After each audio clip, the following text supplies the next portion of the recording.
2014 के पहले भाइयों और बहनों, रुपया उसी देश का गिरता है जहां की सरकार भ्रष्ट और गिरी हुई होती है। कभी कभी तो लगता है दिल्ली सरकार और रुपए के बीच में कंपटीशन चल रहा है, किसकी आबरू तेजी से गिर रही है और कौन आगे जाएगा। रुपया सिर्फ कागज का टुकड़ा नहीं है, देश की प्रतिष्ठा जुड़ी हुई है। ये हमारे शब्द नहीं है, ऐसे तमाम बड़े बड़े जुमले इस देश को जो 2014 के पहले सुनाए गए थे, लेकिन जो इतिहास में पहले कभी नहीं हुआ था। मोदी जी की कृपा से उनके स्वघोषित अमृतकाल में वो दिन भी देश ने देख लिया। रुपया 80 के पार चला गया $1 के मुकाबले। ये वही रुपया है जिसकी आबरू और इज्जत प्रधानमंत्री से जुड़ी रहने की बात स्वयं मोदी जी करते थे। तो क्या आज जिस तेजी से और जिस बेलगाम तरीके से रुपया गिर रहा है, कहीं मोदी जी की यह मंशा तो नहीं है कि पेट्रोल की तरह इसको भी शतक लगवा दिया जाए? 2014 से पहले मोदी जी खुद कहते थे एक मजबूत प्रधानमंत्री की जरूरत है मजबूत रुपए के लिए। लेकिन कितनी बड़ी विडंबना है कि जो तथाकथित मजबूत प्रधानमंत्री हैं वो ही रुपए के लिए सबसे हानिकारक साबित हुए हैं। इतिहास में रुपए को सबसे कमजोर करने वाले प्रधानमंत्री मोदी जी बन चुके हैं पिछले 8 साल में। पिछले 6 महीने में रुपया 7% गिरा है। और फिर से कोरोना, यूक्रेन, रूस, इनके पीछे छिपने की आवश्यकता नहीं है।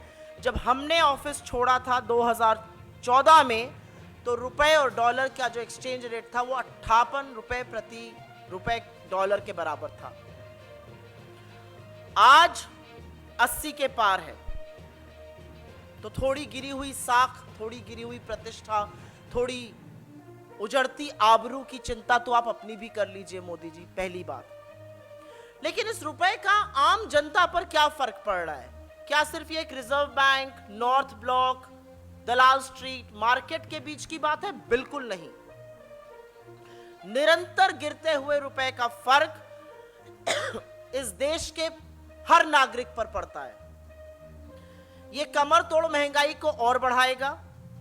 ये जरूरी कीमतें, चाहे पेट्रोल, डीजल, रसोई गैस के दामों को बढ़ाएगा, क्योंकि वो दाम बढ़ेंगे तो बस के किराए और ट्रेन के टिकट के दाम भी बढ़ेंगे। इसका सीधा असर घर में पकने वाले खाने और थाली पर होगा, क्योंकि खाने के तेल के दाम बढ़ेंगे।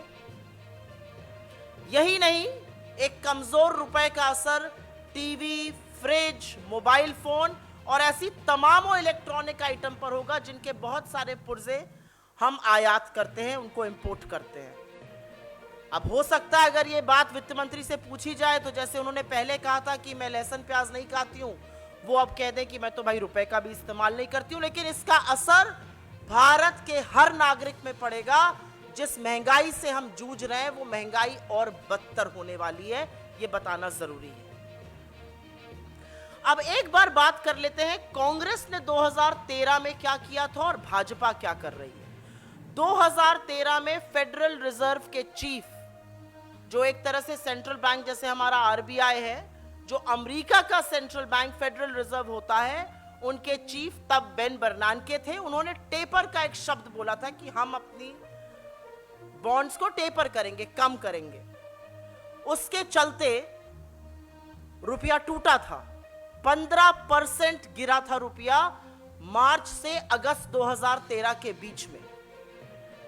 लेकिन 4 महीने के अंतर मल्टी प्रोंग्ड अप्रोच से पहले फाइनेंस मिनिस्ट्री और आरबीआई का जो साझा प्रयास था, उस मल्टी प्रोंग्ड अप्रोच के चलते रुपया जो 59 से गिरकर 69 तक चला गया था, उसको वापस 58 पे लाया गया। जो ग्रोथ रेट 5.1 तक गिर गई थी, उसको एक साल के अंदर 6.97% के आसपास किया गया। एक साल के अंदर 2% की वृद्धि। और जो फॉरेन निवेशक, जो विदेशी निवेशक करीब $12 बिलियन लेकर देश छोड़ गए थे, $35 बिलियन विदेशी निवेश उसी साल में वापस लाया गया। तो 15% गिरे हुए रुपए को वापस लाया गया, ग्रोथ को वापस लाया गया और विदेशी निवेश को वापस लाया गया। तो आज ये जो ज्ञाता, ये जो ज्ञानी 80 रुपए पार होने पर अंतर्राष्ट्रीय कारणों की, अंतर्राष्ट्रीय बाजार की दलील दे रहे हैं। ये अंतर्राष्ट्रीय कारण 2013 में और भी भयावह थे, लेकिन एक समझदारी दिखाते हुए सूझबूझ के साथ आरबीआई गवर्नर तब रघुराम राजन थे, यूपीए की सरकार थी, वित्त मंत्री चिदम्बरम जी थे, प्रधानमंत्री मनमोहन सिंह जी थे, यूपीए की चेयरपर्सन सोनिया गांधी जी की अध्यक्षता में उस रुपए को संभाला गया। और जब हमने आपको बागडोर इस देश की दी तो 58 रुपए प्रति डॉलर पर रुपया था, जो आज 80 पार हो गया है। 22 रुपया गिरना तो सच में गिरी हुई प्रतिष्ठा और गिरी हुई आबरू है। पर ऐसा क्यों हो रहा है? क्या आरबीआई कुछ नहीं कर रही है? कर रहे हैं। जनवरी के इस साल से अभी तक 40 बिलियन डॉलर के ऊपर आरबीआई ने मार्केट में लगाया है कि रुपया डिफेंड हो सके। उसके बाद भी रुपए क्यों गिर रहा है? क्योंकि निवेशकों को इस सरकार की नीति में, इस सरकार के कानून में, इस सरकार की अर्थव्यवस्था को चलाने की क्षमता में रत्ती भर भी यकीन नहीं है, और इसलिए पैसा देश से बाहर जा रहा है। हमारे चैनल को लाइक, शेयर और सब्सक्राइब जरूर करें और नई अपडेट्स के लिए बेल आइकन दबाना ना भूलें।